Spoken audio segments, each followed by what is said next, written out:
Hello everyone, welcome back to my YouTube channel Surti designer. तो आज की इस वीडियो में हम कॉटन की साड़ी का ब्लाउज बनाने वाले हैं। और ये जो साड़ी है वो कुछ इस टाइप से है। ये इसका पल्लू है।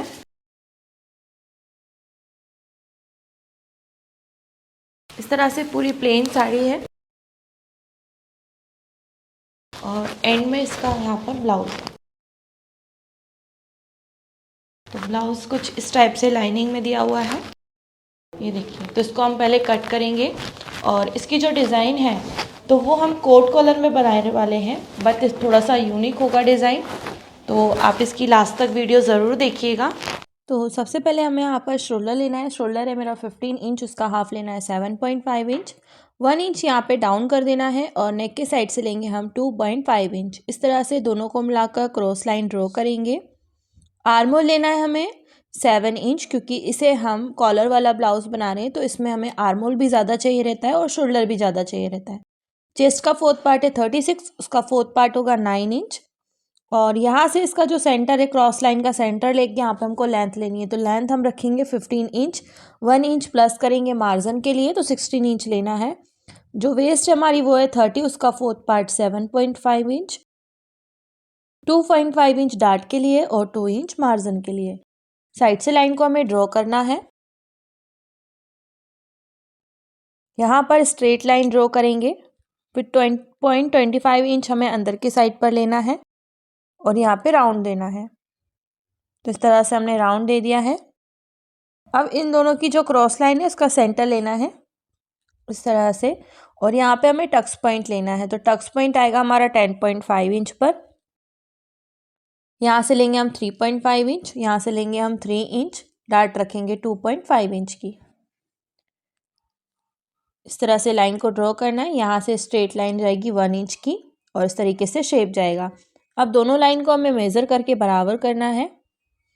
एक साइड जो लाइन आ रही है दूसरी साइड भी उतनी ही मार्किंग करना है। और यहाँ से हम इस तरह से लाइन को ड्रॉ करेंगे। यहाँ से 1 इंच लेकर शेप देना है।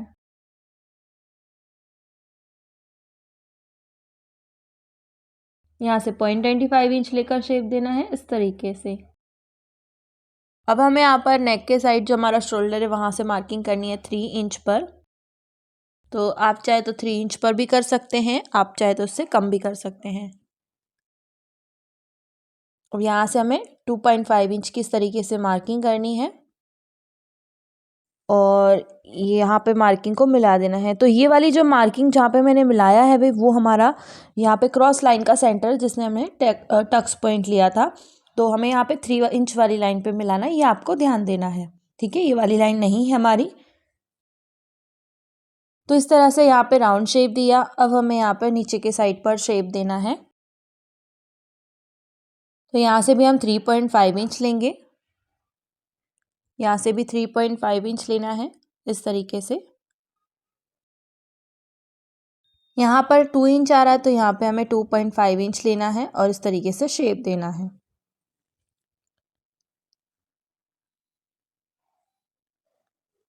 इस तरीके से शेप देने के बाद नेक की जो वीड्थ है वो ले लेनी है। तो पहले हम इसको कट करेंगे, फिर हम नेक की वीड्थ ले लेंगे इसमें।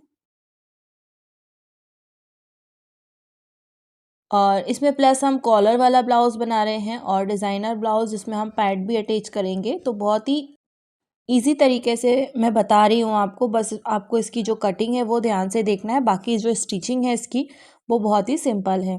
तो आप इसकी जो कटिंग है वो अच्छे से देखिए तो आपको ये पूरा ब्लाउज समझ में आ जाएगा। तो इस तरह से हमने यहाँ पे इसको कट कर दिया है। सेम इसी तरीके से नीचे वाले पार्ट को भी कट करना है। और यहाँ पे जो इसमें कॉलर लगाने वाले हैं हम कॉट कॉलर, तो हमें यहाँ पर जो साड़ी की दोनों साइड पर बॉर्डर दी थी हम वो वाले यूज़ करेंगे। तो एक साइड जो बॉर्डर आएगा वो स्लीव्स के लिए होगा, दूसरे साइड जो बॉर्डर आ रहा है उसमें हमें कॉलर बनानी है। तो ये जो डार्ट है इसको हम यहाँ पे इस तरह से प्रिंसेस कट का शेप दे देते हैं। यहाँ से नेक की जो वीड्थ है वो हम 3 इंच रखेंगे और नेक की लेंथ है वो हम 3.5 इंच रखेंगे 36 साइज़ के अकॉर्डिंग। इसको इस तरह से राउंड शेप देना है और इसको कट कर लेना है।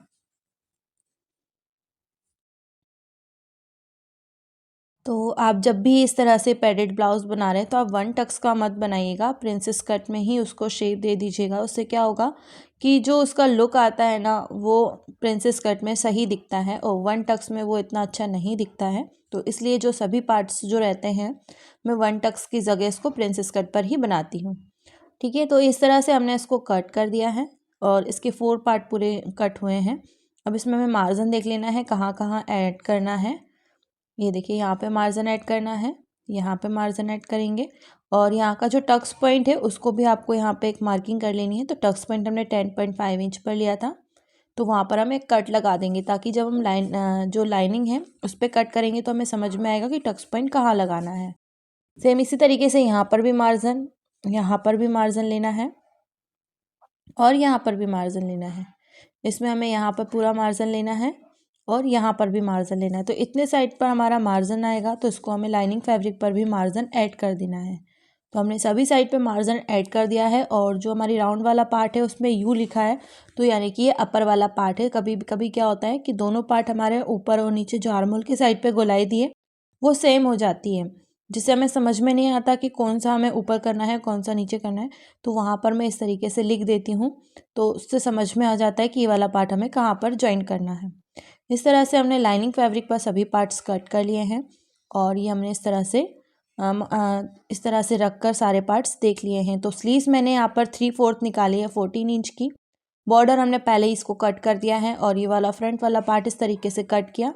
जितना फैब्रिक रखा था उसमें हम बैक वाला पार्ट कट कर लेंगे। तो अब हम इसकी स्टिचिंग करेंगे। तो देखिए यहाँ पर पैड लगेगा इसमें, तो 2 लाइनिंग कट करना है हमको। तो एक लाइनिंग पर हमने ये जो मेन फैब्रिक है उसको स्टिच कर दिया और दूसरी लाइन पर हमारा पैड अटैच होगा। तो नॉर्मली जो कॉट कॉलर होती है उसकी जो लेंथ, जो कॉलर आएगी उसकी लेंथ 15-16 इंच के समथिंग आएगी 36 साइज़ के अकॉर्डिंग। और फिर जितनी भी बॉर्डर उसमें बची हुई थी तो वो मैंने इस तरह से 2 पार्ट्स में कट कर लिया है और इसको हम यहाँ पर इस तरीके से स्टिच कर देंगे। तो मैंने यहाँ पर इसमें पेपर पेस्टिंग को भी पेस्ट किया है, वो दूसरे साइड पर पेपर पेस्टिंग को पेस्ट किया है ताकि ये थोड़ी सी हार्ड रहे और हमारी कॉलर में फिनिशिंग आ जाए। ये देखिए, तो मैंने इस तरह से स्टिच किया। अब जितना भी एक्स्ट्रा है उसको हम कट करेंगे।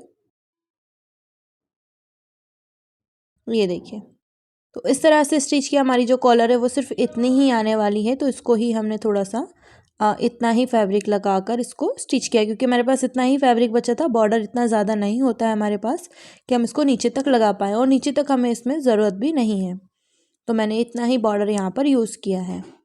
इसको हम इस तरह से फोल्ड करते हुए स्टिच करेंगे ताकि रॉन्ग साइड से हम देखें तो इसमें फिनिशिंग दिखे।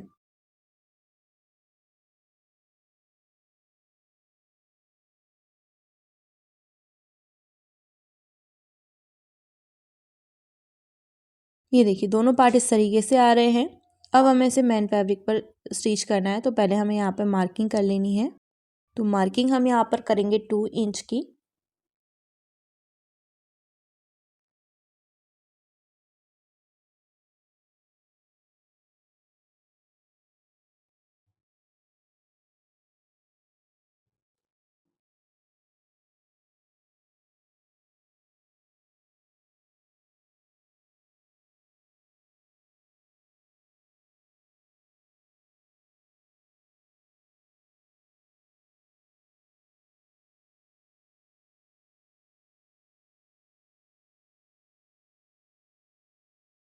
ये देखिए, मैंने यहाँ पर इसको इस तरीके से स्टिच कर लिया है।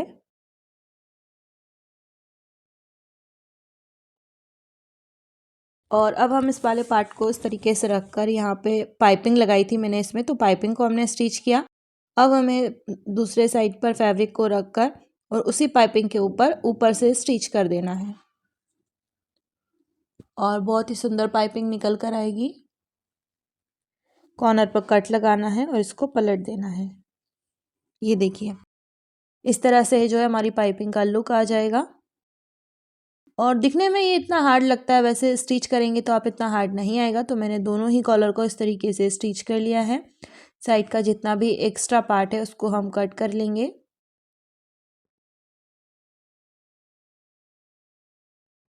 ये देखिए, इस तरह से। अब हमें यहाँ पे प्रिंसेस कट वाले पार्ट को स्टिच करना है।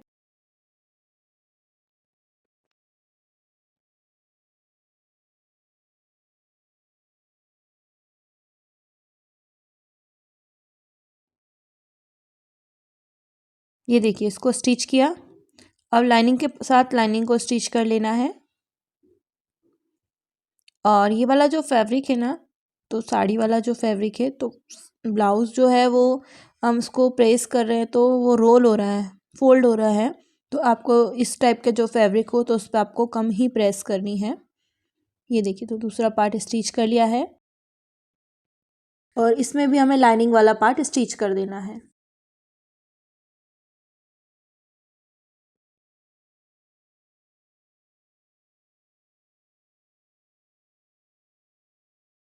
अब जो हमने डार्ट लगाई थी तो वहाँ पर हमें पैड को अटैच करना है। तो इस तरह से फोल्ड करके प्लस का साइन बनाना है और उसी में हम पैड को अटैच करेंगे।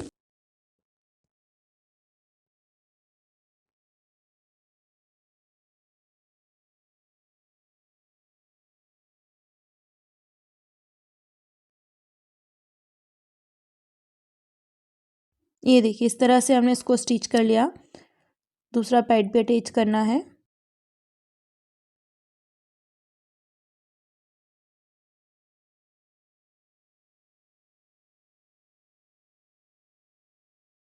बाकी साइड से भी इसको स्टिच करना है।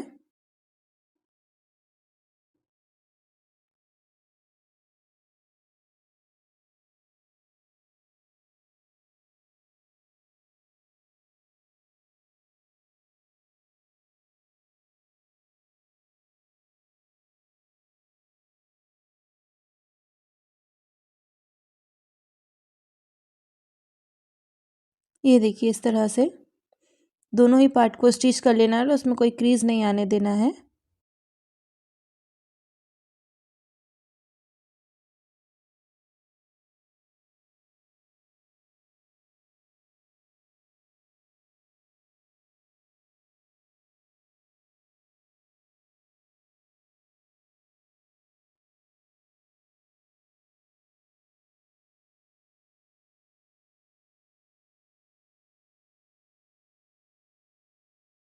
ये देखिए दोनों पार्ट स्टिच हो गए हैं। अब इसका जो ऊपर वाला पार्ट है इसमें हमें पाइपिंग लगानी है, तो इसको हमने लाइनिंग के साथ स्टिच कर लिया है और अब इसमें हम पाइपिंग लगाएंगे। तो पाइपिंग इस तरह से नॉर्मल तरीके से ही लगाना है।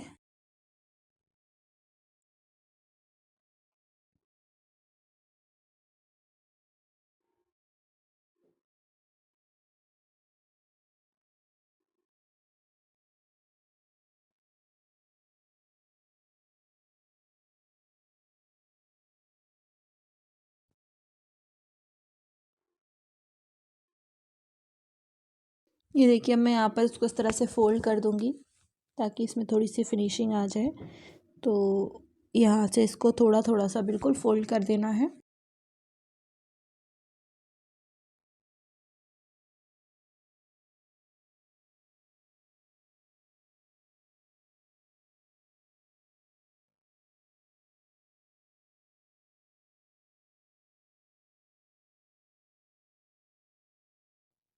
नीचे की साइड से भी हम इसको फोल्ड कर देंगे।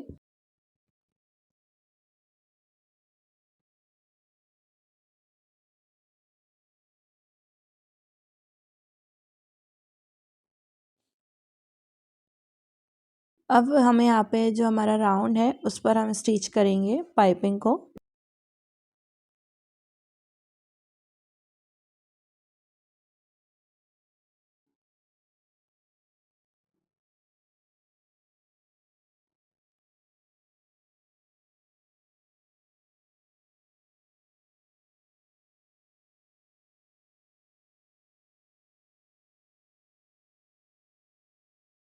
ये देखिए इस तरह से हमने कॉर्नर निकाल कर थोड़ा सा इस पे प्रेस कर लेना है। और दूसरा हमने यहाँ पे लाइनिंग लिया जिसको हमने बेल्ट के अकॉर्डिंग कट कर लिया है और अब हम इसको यहाँ पर इस तरह से फोल्ड करके स्टिच करेंगे।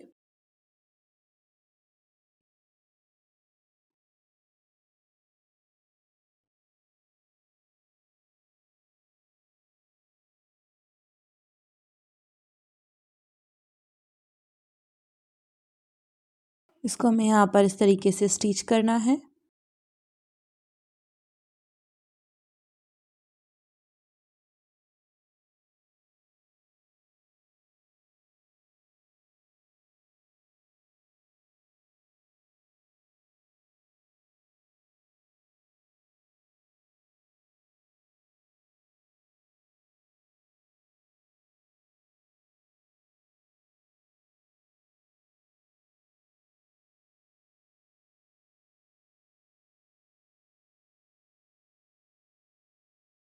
ये देखिए, अब इसके ऊपर इस तरह से हम बेल्ट को रख कर स्टिच करेंगे।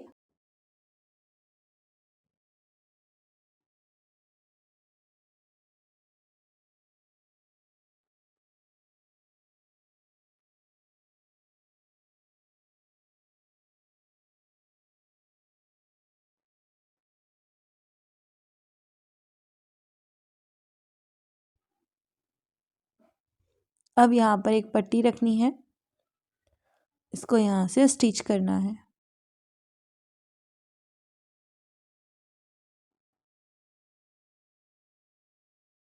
दूसरा वाला जो पार्ट है उसके पास में बिल्कुल रख कर इसको भी हम स्टिच करेंगे।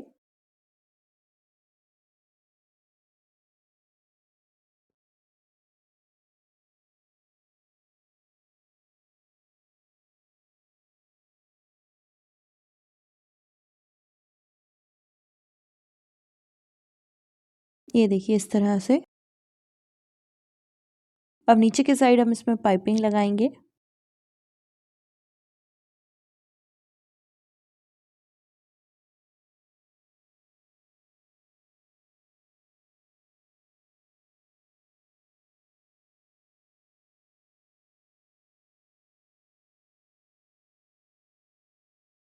इसको अंदर के साइड फोल्ड करते हुए स्टिच करना है।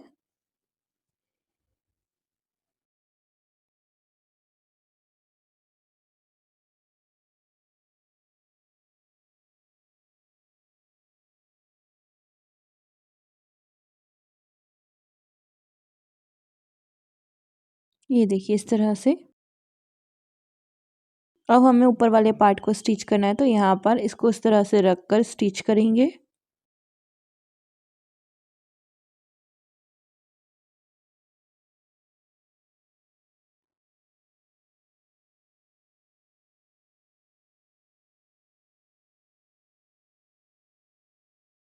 तो देखिए अभी हमने फ्रंट और बैक पार्ट को रेडी कर लिया है। अब हम यहाँ पे कॉलर लगाएंगे, तो कॉलर लगाने के लिए हमें यहाँ पे कॉलर को मेज़र करना पड़ेगा। तो यहाँ पर देखिए हमने रखा 7 इंच आ रहा है, यानी कि 14 इंच की टोटल हमारी जो कॉलर है वो आएगी। तो पहले हमें एक रफ स्टिच कर लेना है इस पे इस तरीके से। अब यहाँ पे हमें 7 इंच की कॉलर बनानी है, तो 7 इंच की मार्किंग करेंगे। मार्किंग करने के बाद हमें यहाँ से लेना है 1.5 इंच, तो हम यहाँ पे 1.5 या 1.25 इंच की मार्किंग करेंगे। यहाँ से 3.5 इंच लेकर इस तरीके से शेप देना है। तो ये हमारी कॉलर हो गई है। इसको हम कट करेंगे और जो हमारी बॉर्डर बची हुई है उस पर हमें इसे पेस्ट करना है, यानी कि चिपका लेना है। चिपकाने के बाद हमें यहाँ पर इसको इस तरीके से रख कर प्रेस कर लेनी है। प्रेस करने के बाद हमें एक साइड से इसको फोल्ड किया और दूसरी यहाँ पर हम इसको दूसरे अलग फैब्रिक पर हम इसको स्टिच कर रहे हैं। तो आपको ये ध्यान देना है कि मेरे पास जो बॉर्डर थी उसकी विड्थ ज़्यादा नहीं थी, तो इसलिए मैं यहाँ पे पेपर पेस्टिंग के ऊपर से स्टिच कर रही हूँ। पर आपको यहाँ पर उसके ऊपर से स्टिच नहीं करना है, उसके साइड से स्टिच करना है पेपर पेस्टिंग के। इतना आपको एक्स्ट्रा कट करना है। यहाँ पे कट लगा देना है और इसको पलट देना है। पलटने से पहले आप एक सेंटर पर कट लगाएंगे और उसको इस तरीके से पलट देंगे। तो जो स्ट्रेट वाली साइड है, जो सीधी साइड है, उधर पे आपको जो कॉलर का फैब्रिक है उसको फोल्ड करके हमने रखा है, प्रेस किया है और अब हम इसे सीधे साइड पर रखकर स्टिच कर रहे हैं कॉलर को। ये देखिए इस तरीके से।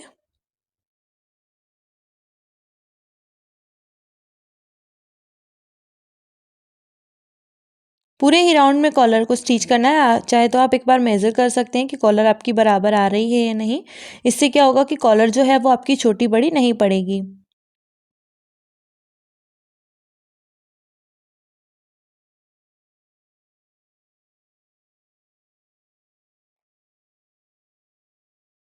ये देखिए इस तरीके से स्टिच करना है।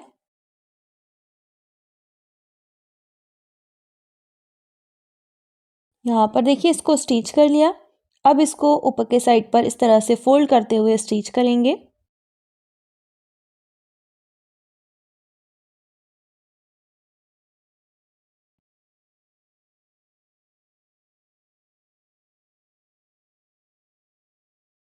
यहाँ पे इस तरीके से स्टिच करते जाना है।